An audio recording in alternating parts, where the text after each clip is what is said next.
Yesterday, we shared an article on Surancho, talking about the blank hero who scored 0 in the college entrance examination. The so-called blank hero refers to, during the college entrance examination, those candidates who deliberately did not answer the questions well, but filled the test paper with dissatisfaction, criticism, and complaints about the college entrance examination and exam-oriented education. Many years ago, I felt that these candidates seemed to be very courageous and have their own ideas. However, as I got older, I found that their approach was very problematic. In other words, they have unconsciously fallen into a vicious circle dominated by victim thinking and cannot extricate themselves. People who are dominated by victim thinking always feel that they have been treated unfairly, attribute the reasons to the outside world, and develop negative emotions such as anxiety, anger, helplessness, and even do extreme things, trying to prove you are right, but the whole world is wrong. Don't think that this kind of thinking mode only happens to heroes with blank roles. In daily life, similar phenomena abound. If you can't find a job, it must be because the company has no vision. If you can't do business well, it must be because the environment is too bad. If you can't see hope, it must be from a very ordinary background. The above attribution is not unreasonable, but it has gone to extremes. Once people go to extremes, they will unconsciously fall into the rut of victim thinking. Negative emotions scattered all over the place, but the problem was not resolved. I used to be stuck in this way of thinking. When studying party history, I found that Chairman Mao also had a similar experience. However, it is different from ordinary people. He walked out of the misunderstanding of victim thinking in time, actively faced difficulties, and finally broke through. How did Chairman Mao get out of the victim mentality? What can we learn from it? In this article, I will talk with you in depth. 2. On June 22, 1929, Longyan Citizen Primary School opened the school temple. The 7th Congress of the 4th Red Army of the Communist Party of China was held here. At the meeting, Mao Zedong and Zhu De got into an argument. Since joining forces in Jinggangshan, the cooperation between the two has been going smoothly. There was no personal grievance in their dispute, but differences were mainly on issues such as the leadership of the 4th Red Army. Mao Zedong felt that the army should be under the centralized and unified leadership of the party. He hoped that his comrades would accept his proposition and let the Red Army get on the right track as soon as possible. At that time, Zhu De did not agree, the two sides were in dispute, and the meeting did not go smoothly. After the meeting, both Zhu and Mao were criticized. In Zhu De gave a written warning, and Mao Zedong gave a serious warning. How serious is it? Heroism, stubbornness, overconfidence. High vanity, do not accept criticism. Use means to eliminate dissidents within the party, and practice retaliatoryism. Prejudice against comrades, bad attitude towards work, petty bourgeois overtones. The hat was slapped heavily, and the criticism was extremely harsh. Misfortunes never come singly. Mao Zedong also lost the election of the former party secretary. After losing power, he could not find a place in the 4th Red Army, so he chose to leave. The reason was to recuperate from illness and do local work. Chen Yi recalled. This meeting will end after one day. At this time, Chairman Mao suffered from a severe cold and went to Jiayangs to recuperate due to long-term marching and fighting. In fact, he resigned in anger. At this time, both Zhu and Mao have more or less fallen into the misunderstanding of victim thinking. The intentions of the two were good, but when the dispute came to the fore, the rational discussion was overshadowed by strong emotions, which could not solve the problem, and also hurt the peace, so naturally they broke up unhappy. Mao Zedong, who left the 4th Red Army, went to a mountain village called Sujiapo to recuperate. It is called rest and recuperation, but it is actually similar to squeeze out and exile. At that time, there were no guards around Mao Zedong, and his safety could not be guaranteed. He can only live with his wife He Zichen. He suffered from malaria again, which became more and more serious. The Comintern thought he had passed away, and issued an obituary, saying that he was dead. For ordinary people, after encountering so many blows, they probably would have died long ago. Or continue to be led by the nose by victim thinking and fall into endless complaints. But Mao Zedong did not. He found a cave near Sujiapo, read and reflected during the day, and went back to the village to sleep at night. As time went by, Mao Zedong's reflection became more and more profound, and he tortured his soul. The truth is often in the hands of a few people at the beginning, and the minority must be protected. The problem is that the truth is in your hands. How can you still be dismissed? Yes, because my ideas are not recognized for a while, I play my temper and lose my temper. Doesn't it seem a bit naive? Take 10,000 steps back, even if what you say is right and represents the truth, but no one agrees with you. Let me ask, can things be done?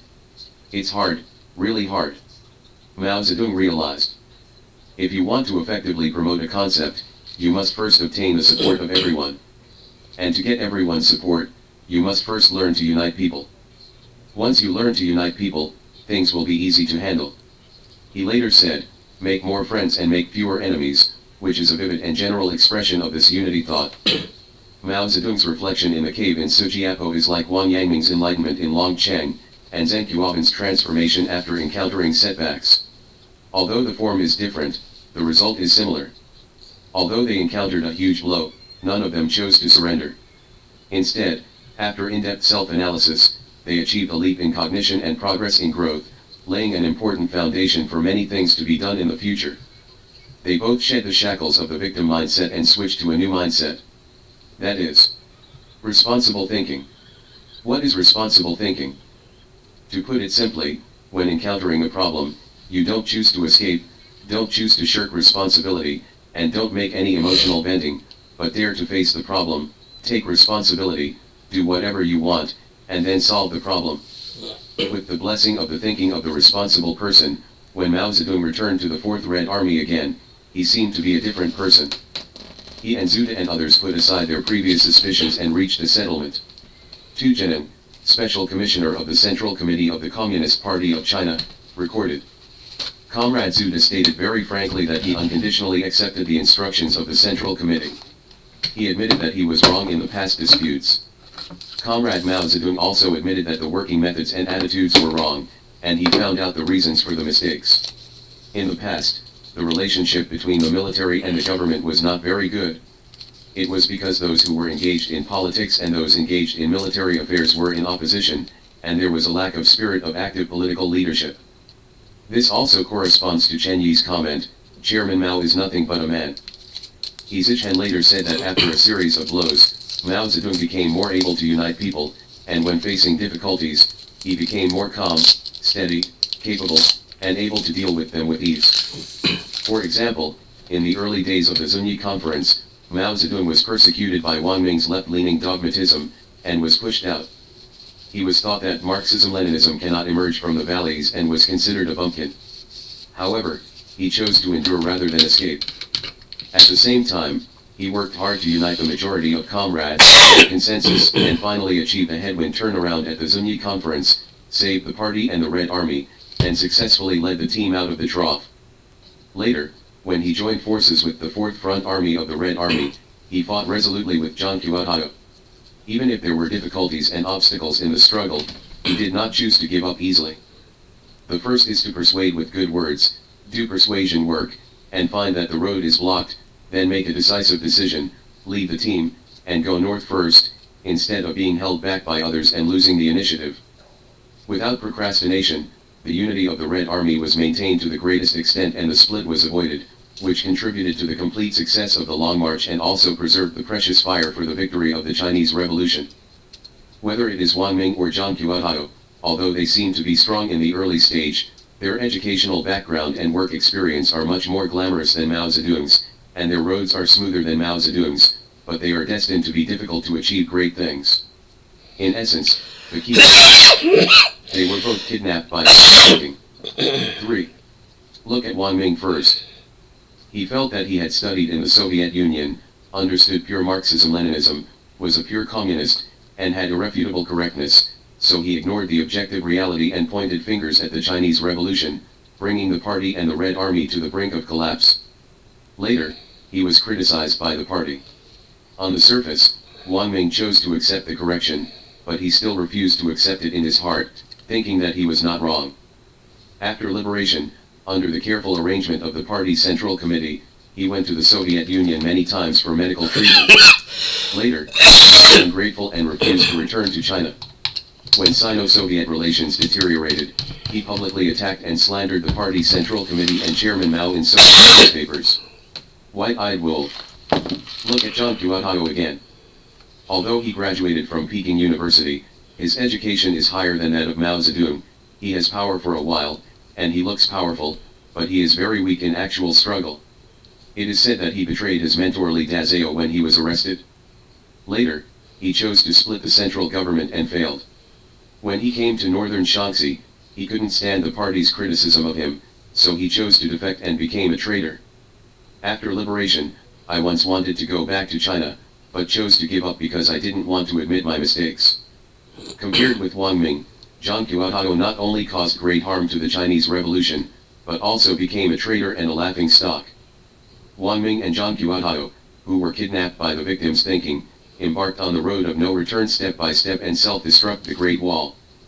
Compared with the two of them, Bogu, who made big mistakes, did not choose to make mistakes again and again, but realized his problems in time, and turned to firmly support Mao Zedong's correct leadership. Mao Zedong let the past go, let Bogu take advantage of his advantages, do his good propaganda work, and run a newspaper. Bogu lived up to expectations, managed the newspaper with great vigor, and became one of the most authoritative commanders in news in the liberated area, which was praised by Mao Zedong. Later, together with Mao Zedong, he was hailed as the founder and pioneer of the party's journalism. Find and solve problems in practice, and pay attention to self-reflection and self-criticism, reject victim thinking, and insist on responsible person thinking. At the same time, for those comrades who have made mistakes, we should do a good job in solidarity and joint work in line with the principle of learning from past mistakes to avoid future ones, curing diseases, and saving lives. This is where Mao Zedong is superior to others, and it is also the core inner underlying logic for him to be truly recognized and supported by most people, and to achieve a career. It's easy to say, but how many people can actually do it? 4. Indeed, it is often difficult to change a person's thinking mode. However, for a person who wants to succeed, this kind of transformation is necessary. Victim thinking is actually an inherent weakness in human nature. If you want to overcome it and switch to responsible thinking, you have to make a lot of effort. Of course, this kind of effort is not chaotic, but has a complete and feasible methodology. After combining the story of Chairman Mao and some psychological theories, I think that to avoid victim thinking and establish responsible thinking, the following 3 points must be achieved. First, be aware of thoughts. When encountering difficulties, the reason why many of us blame others and choose to escape is actually the inherent thoughts in our minds. For example, it's so annoying, why am I always so unlucky, it has nothing to do with me, it's all caused by others, what can I do? It's not because they messed up things. At this time, what we have to do is to calm down, mobilize our metacognition, and be aware of these negative thoughts. We might as well ask ourselves, why do I have this idea? Is this idea an objective fact? Which factors I really cannot control, and which factors I can control? Through such questioning, we will find that, in fact, many negative thoughts are completely trapped in emotional traps. Only when we are aware of them will we truly realize the absurdity of these thoughts and change will occur. Second, change your mind. When we become aware of negative thoughts, the next step is to make changes. For example, in the past I felt, this problem is someone else's responsibility and has nothing to do with me. I am innocent and a victim. It will now be transformed into, is there anything wrong with me? I have the ability to deal with this problem, and I am willing to take corresponding responsibilities. This is a psychological suggestion to reshape beliefs, and it is also a key stage for a person to grow from naive. During the period of the Fourth Red Army, Chairman Mao's deep reflection in Sujiapo actually went through this critical stage. After some experience, he laid an important cornerstone for him to become a true revolutionary leader. Third, put it into practice. When the idea changes, the most important thing is to put it into practice. As the saying goes, easier said than done. If you just know it, if you don't do it, the status quo will not be really changed. Over time, it becomes empty talk, meaningless. Therefore, once you realize it, you must continue to try and practice based on this understanding. In this process, there will inevitably be various twists and turns, but every practice is accumulating, consolidating, strengthening, and even updating one's own understanding, and transforming this understanding into a positive reality bit by bit, realizing the positive feedback loop, and actually get something done. As Chairman Mao said in On Practice, practice, understanding, re-practice, and re-recognition, this form repeats itself endlessly, and the content of each cycle of practice and understanding has relatively advanced to a higher level. The above 3 points are some inspirations and conclusions I have gained from Chairman Mao, and I hope they will be helpful to everyone. I hope that we can all avoid the victim mentality, establish the responsible person mentality, and bravely face the difficulties and obstacles that come rushing indiscriminately. This is true whether it is study, work, or life. Looking at Jinsong in the twilight. Che Yunfeidu is still calm. Born a fairy cave. The infinite scenery is on the dangerous peak. Good recent articles. In Chairman Mao's view, is Xian Yu, the overlord of Western Shu, a hero? Without her, the victory of the Chinese Revolution may take many years. He died for the country at the age of 37. Lin Biao wrote poems to mourn him, and Chairman Mao made the rules, which have not been changed to this day. And, due to the change of WeChat's tweeting mechanism, some readers reported that they could not receive content pushes. At the same time, in order to facilitate communication with everyone, I specially established a reader group. Surin said that the reader group is mainly to set up a WeChat group for everyone to study and discuss. Here we will provide the following content and benefits. Irregularly push Surin articles and original videos for everyone. Ask questions and solve doubts in the group from time to time, exchange and learn with everyone. You can